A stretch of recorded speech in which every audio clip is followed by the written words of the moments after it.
সদর উদ্দিন খান পতিত স্বৈরাচার আওয়ামী লীগের কুষ্টিয়া জেলা শাখার সভাপতি। তার গুন্ডা বাহিনীর অত্যাচার নির্যাতনে একসময় অতিষ্ঠ ছিল খোকসা এলাকার মানুষ। ছাত্র জনতার অভ্যুত্থানে 5 আগস্ট আওয়ামী লীগ সরকার পতনের পর এলাকা ছাড়েন সদর উদ্দিন খান, কিন্তু তার অনুগতরা এখন ভোল পাল্টিয়ে বিএনপির নাম ভাঙিয়ে নতুন করে শুরু করেছে দখল বাণিজ্য।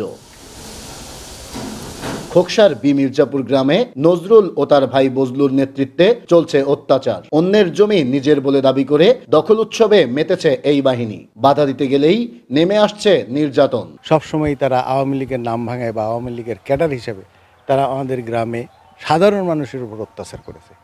তারা এই কার বাড়ি দখল, কার জমি দখল, কার গাছ কেটে নেওয়া, কার বিল দখল, কার মাছ মেরে নেওয়া, এগুলো অহরহ করেছে এবং করে তারা পার পেয়ে গেছে আওয়ামী লীগের শেল্টারে। তারাই এখন আবার পট পরিবর্তনের সাথে সাথে এরা বিএনপির নাম ভাঙায় এরা আবার একই কাজ করে যাচ্ছে। যেমন আমরাই তার ভুক্তভোগী, আবার আমাদের উপর আক্রমণ হচ্ছে। এখন ওই লেভেল গায়ে লাগায় না, এখন বিএনপির লেভেল গায়ে লাগায়। আমরা যে বজলুর রহমান বজলু, ওর ভাই নজরু, তারপরে এই যে বাচ্চু, এরকম আরও কিছু ছেলেপেলে আছে যেগুলো সবগুলোর নাম এখন হয়তো বলা যাচ্ছে না, কিন্তু যখন কোনো অঘটন ঘটাতে যায় তখন এরা 12 থেকে 15 জনের একটা গ্রুপ আছে, ওই গ্রুপ নিয়ে সেখানে হাজির হয়। আমরা জন্মের থেকে দেখে আসছি আমাদের এই সার হচ্ছে জমিটা খাচ্ছে। এখন দেখতে তারা মাঝে মাঝে গাছ কাটিয়ে নিয়ে যাচ্ছে, বাঁশ কাটিয়ে নিয়ে যাচ্ছে। স্যার বলছে আমার জমি, তারা বলছে আমার জমি না। এটা তো আমরাও জানি যে জমিতে মামলা চলে সেটাতে কোনো দখলে কেউ যেতে পারবে না। স্থানীয়রা বলছেন একসময় আওয়ামী লীগের ছত্রছায়ায় থাকা এই নজরুল ও বজলুর বিরুদ্ধে চাঁদাবাজি, মাদক চোরাচালান ও দখল বাণিজ্য সহ নানা অভিযোগ থাকলেও অভিযোগ করার সাহস পায় না কেউ। এখন বিএনপি নেতাদের নাম ভাঙিয়ে আবার হয়ে উঠেছেন বেপরোয়া।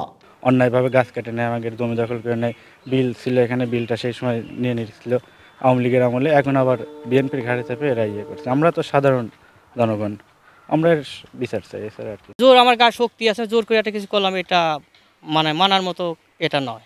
এই সুযোগটা ব্যবহার করাটা ঠিক না।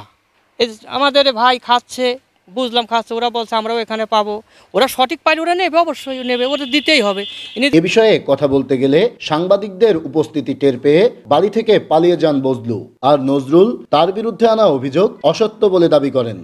আমি বিএনপি করি সমষ্টি ইউনিয়নের সেক্রেটারি। যদি আমি মনে করতাম তাহলে ওই আমার দলীয় কেসমেস ওর মতন গোটা দিতে ও মাঝে বাঁধেছে। একদম মিথ্যা। মানে কি আপনি সারা গ্রামে জিজ্ঞেস করেন, একটা লোক যদি আমাদের আঙুল তুলিয়ে কথা বলতে পারে সারা গ্রামে। তবে স্থানীয় বিএনপি নেতারা বলছেন এ ধরনের ঘটনার সাথে যারা জড়িত তারা বিএনপির কেউ নয়। বিএনপির নাম ভাঙিয়ে কেউ অন্যায় করলে তাদের বিরুদ্ধে প্রশাসনিক ব্যবস্থা নেওয়ার দাবি তার। এদেরকে আমরা সমর্থন করি না এবং আমরা চাই যে, আমরা দলীয়ভাবে চাই যে প্রশাসন এদের বিরুদ্ধে ড্রাস্টিক অ্যাকশন নিক। কারণ তারা আওয়ামী লীগের সময় সুবিধা ভোগ করেছে, আওয়ামী লীগের সময় সাধারণ মানুষের উপর নির্যাতন করেছে, আমাদের দলীয় নেতাকর্মীদের উপর নির্যাতন করেছে এবং বর্তমানেও আমাদের দলীয় কিছু স্বার্থান্বেষী মহলের সুযোগে তাদের সাথে থেকে আবার নতুন করে তারা জনগণের উপরে নির্যাতন চালাতে চাচ্ছে। আর পুলিশ বলছে অভিযোগ পেলে প্রয়োজনীয় ব্যবস্থা নেবেন তারা। অভিযোগটা আপনার যে কথাটা বললেন সেই কথাটা স্পেসিফিক হইতে হবে, যেমন সেটা দিলে সেটা আমরা দেখবো, তদন্ত করে যদি এরকম সত্যতা আছে সাথে অবশ্যই আমরা ব্যবস্থা নেব। আওয়ামী লীগ সরকার পতনের পর খোলস পাল্টিয়ে সন্ত্রাসী ও চাঁদাবাজদের এমন অরাজকতা বন্ধে দ্রুতই প্রশাসন কার্যকর পদক্ষেপ নেবে, এমনটাই প্রত্যাশা স্থানীয়দের। নাহিদ হাসান তিতাস, দেশ টিভি, কুষ্টিয়া।